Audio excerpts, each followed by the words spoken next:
Hello students, good morning. हमने last lecture यानी कि लेक्चर नंबर 3 चैप्टर नंबर 4 उसमें हमने एक सम किया था। चैप्टर नंबर 4 में टोटल कितना हो चुका है? हमने थियरी फिनिश की। थियरी के बाद बोर्ड में जो सम आते हैं वो सम किए, sacrifice ratio and gain ratio के। उसके बाद रिवैल्यूएशन अकाउंट कैसे बनाया जाता है वो हमने सीखा, और हमने ये भी सीखा कि पार्टनर्स के बीच में क्या क्या चीज़ें हम शेयर करते हैं। और लास्ट लेक्चर में हमने देखा था कि रिवैल्यूएशन अकाउंट कैसे बनाते हैं, उसमें एंट्री कैसे आएगी। ओके, फिर भी एक बार हम देख लेते हैं। क्योंकि हमको आज एक उसके बाद वाला नंबर 8 स्टार्ट करना है, तो आपको कुछ पता हो तो पता चले। यहाँ पे मैंने रिवैल्यूएशन अकाउंट बनाया है एंड बैलेंस शीट ये छोटी पड़ रही थी इसलिए मैंने सामने बनाई है दूसरी। चलिए, यहाँ पे लाइबिलिटीज़ एंड एसेट्स है। यहाँ पे अगर कुछ प्लस करते हैं तो उसकी एंट्री दूसरी यहाँ पे डायरेक्ट डालते हैं। यहाँ पे कुछ प्लस करते हैं तो उसकी एंट्री ऊपर ही डालते हैं। एसेट्स में यानी कि यहाँ पे कुछ माइनस करते हैं तो क्रॉस में एंट्री डालते हैं। यहाँ पे कुछ माइनस करते हैं तो यहाँ पे क्रॉस में एंट्री डालते हैं।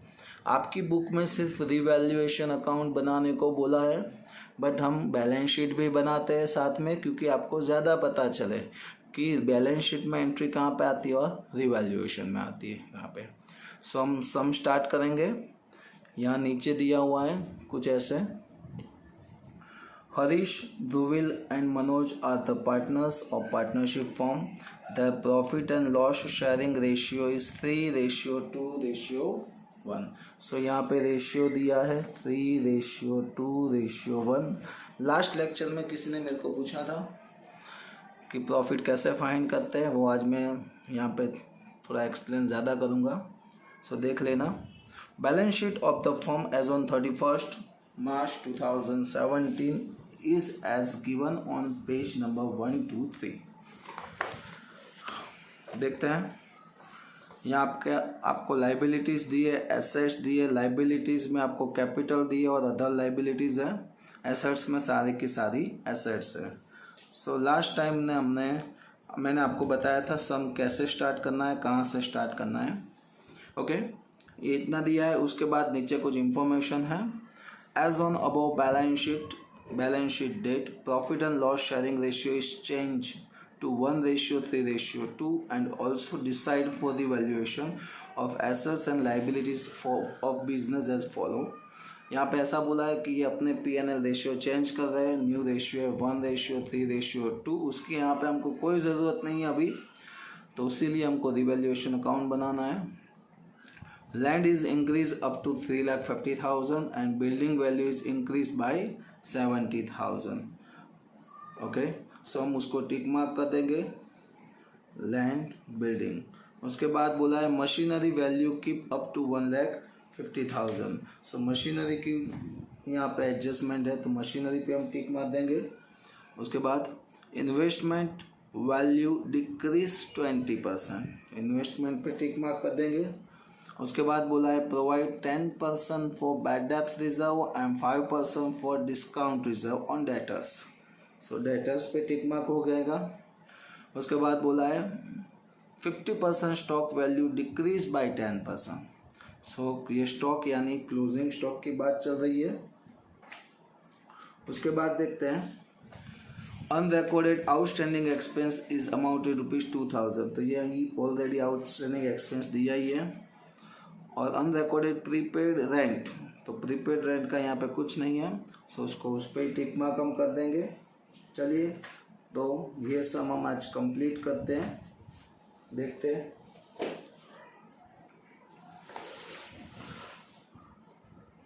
मैंने लास्ट लेक्चर में आपको बताया था सम कहाँ से स्टार्ट करना है। हम बैलेंस शीट पूरी पहले लिखेंगे। यहाँ पे लिखेंगे कैपिटल जो दिया है वो हरीश 3,65,000, Dhruvil 3 lakhs, मनोज 1 लाख। उसके बाद दिया है bank loan 4,50,000, creditors 1 lakh, bills payable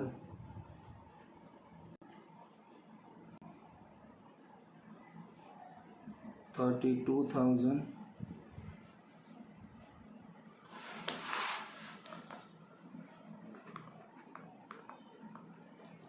outstanding expense 18,000।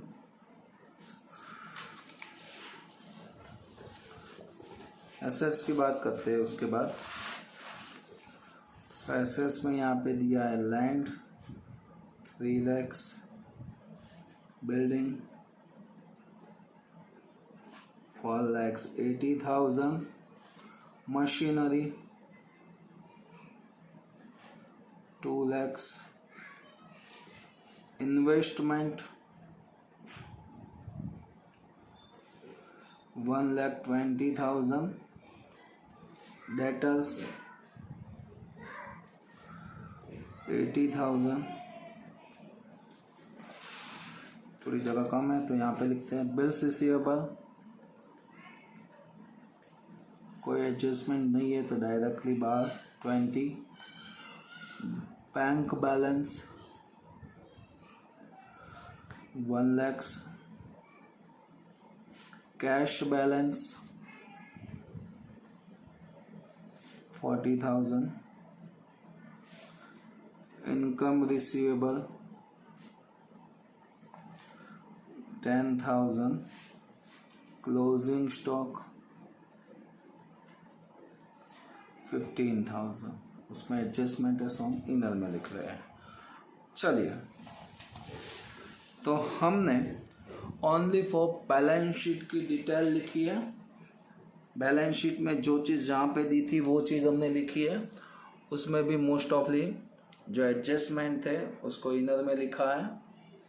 Okay, सो अब हम स्टार्ट करते हैं एडजस्टमेंट।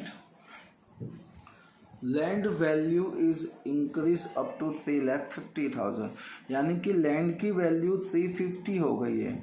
ऑलरेडी 3 लाख हो गई है 350, यानी कि इंक्रीज हुई। प्लस करना पड़ेगा, कितनी इंक्रीज हुई 50,000, क्योंकि टोटल वैल्यू हो गई है 3,50,000, यानी कि 50,000 इंक्रीज हुआ, यानी प्लस किया। यहाँ पे प्लस करते हैं तो दूसरी एंट्री वही साइड ऊपर लिखी जाती है। सो लिखेंगे land account 50,000। Next, and building value is increase by 70,000। यहाँ पे लिखा ही है कितनी करनी है, इंक्रीज। तो बिल्डिंग में इंक्रीज करेंगे 70,000, 4,80,000 प्लस 70,000 5,50,000। यहाँ पे भी प्लस हुआ तो दूसरी एंट्री आएगी वही side, building account 70,000। Next, machinery value keeps up to 1,50,000, यानी कि मशीनरी की वैल्यू 1,50,000 तक करनी है। तो यहाँ पे ऑलरेडी 2 लाख थी, 150 तक करनी है, यानी डिक्रीज हुई। कितनी डिक्रीज हुई, तो 150 करनी है, यानी कि 2 लाख में से 50 माइनस करेंगे तो 150 होगा, यानी कि 50,000 डिक्रीज हुई। डिक्रीज यानी कि माइनस, यहाँ पे माइनस करते हैं तो ऑपोजिट साइड, यानी कि ये side.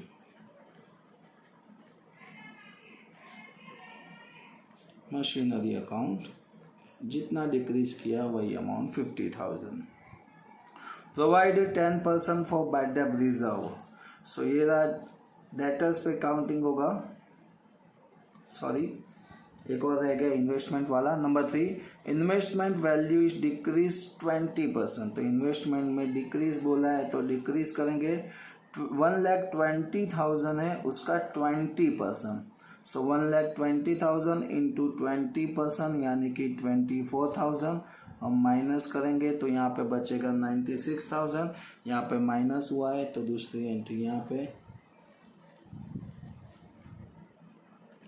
Investment account 24,000। Provide 10% for bad debt reserve. तो डेटर्स में से हम माइनस करते हैं बी बैड डेब्ट्स रिजर्व यानी कि BDR 10% यानी कि 8,000, तो बचेगा 72,000। यहाँ पे माइनस हुआ तो दूसरी एंट्री यहाँ पे आएगी BDR अकाउंट 8,000। और आगे बोला है एंड 5% फॉर डिस्काउंट रिजर्व, तो पहले BDR माइनस होता है फिर डिस्काउंट रिजर्व माइनस होता है, इसका 5% करेंगे तो 3600 होगा। 3600 इसमें से हम माइनस करेंगे तो कितना आएगा 68,400। यहाँ पे हमने माइनस किया तो यहाँ पे आएगा डिस्काउंट रिजर्व अकाउंट 3600। चलिए उसके बाद वाला है 50% stock value is decrease by 10%। ये देखने वाला है कैसे करना है। देखो स्टॉक हमको दिया है 15,000 और क्वेश्चन में कुछ ऐसा है 50% स्टॉक, तो इसका हम पहले 50% करेंगे। 15,000 का 50% यानी कि 7500 हुआ। हमको कैलकुलेशन 7500 पे करना है, तो लिखा है 50% स्टॉक मिल गया। वैल्यू डिक्रीज बाय 10%, तो इसका 10% डिक्रीज हुआ है, तो इसका आप 10% करेंगे तो 750, तो डिक्रीज हुआ है 750। यहाँ पे माइनस करेंगे डिक्रीज 750, तो आंसर मिलेगा 14,250। यहाँ पे माइनस किया है तो उसकी दूसरी एंट्री यहाँ पे होगी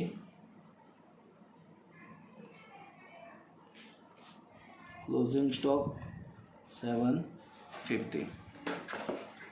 उसके बाद देखते हैं क्या बोला है अनरिकॉर्डेड आउटस्टैंडिंग एक्सपेंस इज 2,000, तो यहाँ पे है ही ऑलरेडी आउटस्टैंडिंग एक्सपेंस, उसमें प्लस अनरिकॉर्डेड करके हम प्लस करेंगे 2,000। यहाँ पे प्लस हुआ तो उसकी दूसरी एंट्री यहाँ पे आएगी आउटस्टैंडिंग एक्सपेंस 2,000। उसके बाद की बात करते हैं अनरिकॉर्डेड प्रीपेड रेंट, ये हमारे लिए इनकम हुई, यहाँ पे आएगा अनरिकॉर्डेड रेंट 3,000।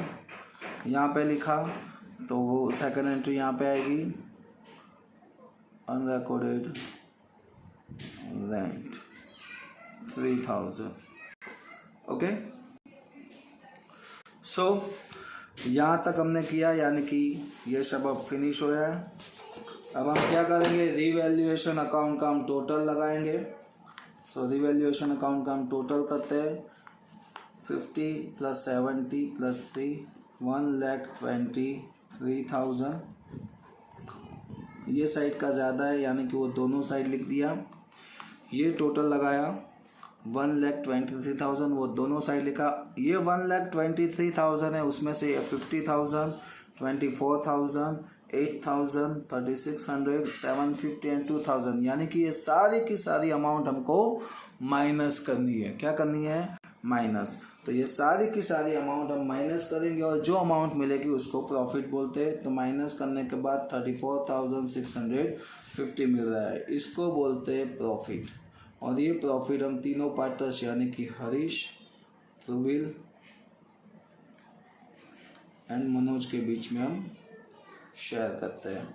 अब चलो ये शेयर कैसे करते हैं वो लास्ट लेक्चर में मैंने नहीं बताया था, बट अभी हम बताते हैं कैसे करते हैं। चलो देखो यहाँ पे मैं यहाँ पे अलग से इसके कैलकुलेशन करता हूँ। हरीश, ध्रुवील, मनोज, टोटल प्रॉफिट है तीनों के बीच में 34,650 34,650, इसको शेयर करना है। और रेशियो दिया है 3:2:1। मैंने बोला था 3 ऐसा कोई रेशियो है तो उसका टोटल करना है 3 + 2 + 1। 3 + 2 + 1 यानी कि 6, और 6 से सबको क्या करना है डिवाइड। सो 34,650 इंटू 3/6 इतना करेंगे तो आएगा 17,325। फिर इसका आंसर आएगा 11,550 और इसका 5,775। अब एक बार कैलकुलेशन कर लेना, आपको पता चलेगा। ऐसे करना है 34,650 इंटू 3/6 34,650 इंटू 2/6, 34,650 इंटू 1/6, तो 17325 11550 5775. So plus profit 17325 11550 5775. इसका टोटल यहाँ पे लिख देना और फिर इसका टोटल लगा देना, आंसर मिल जाएगा। तो आज के लिए हम इतना रखते हैं। आगे के लेक्चर में हम देखेंगे इलस्ट्रेशन नंबर 9। अब तक हमने जो भी किया वो आपको होमवर्क करके मेरे को 2 दिन में यानी कि मंडे को दिखाना है। मेरे पर्सनल नंबर पे आपको मैसेज करना पड़ेगा PDF फाइल, अपना नाम और रोल नंबर लिख के। और हाँ प्लीज़ उसमें आपको क्या करना है कि जनरली थियरी वाला पोर्शन है वो अलग से लिखना है, यानी कि पहले थियरी लिखनी है और फिर उसके सम करने हैं। ये जो सम है उसमें आपको जनरल एंट्री नहीं करनी है, क्योंकि मैंने अभी तक जनरल एंट्री आपको बताई नहीं है। जैसे ही जनरल एंट्री आपको सिखाऊंगा बाद में हम लिखेंगे। Okay, so have a nice day.